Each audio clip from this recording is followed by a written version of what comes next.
Why do seizures look different based on brain lobes? Imagine your brain as a busy city with different neighborhoods, each with its own special jobs. When a seizure happens, it's like a power surge in one of those neighborhoods, causing unique effects depending on where it strikes. Each brain lobe controls specific functions, so when abnormal electrical activity occurs in a particular lobe, the symptoms reflected what that area normally does. The brain has four main lobes: the frontal, temporal, parietal, and occipital lobes. The frontal lobe is like the city's command center for movement and decision-making.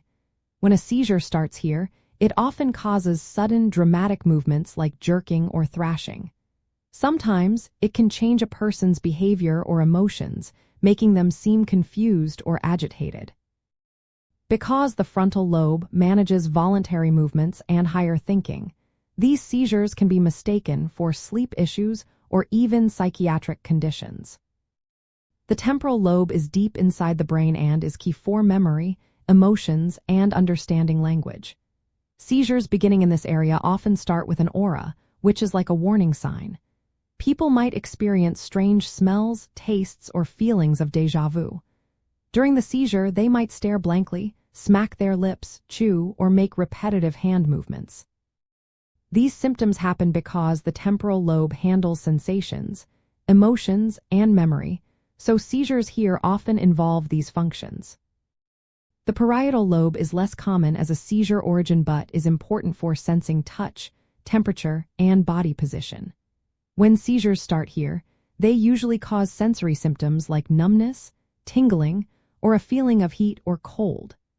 People might also feel confused about where they are or how their body is positioned because the parietal lobe helps us understand our body in space.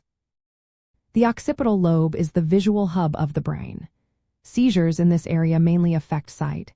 People might see flashing lights, spots, or even visual hallucinations. Sometimes their vision temporarily goes black or they see strange images, because the occipital lobe processes visual information. So, the way a seizure looks depends on which part of the brain is affected.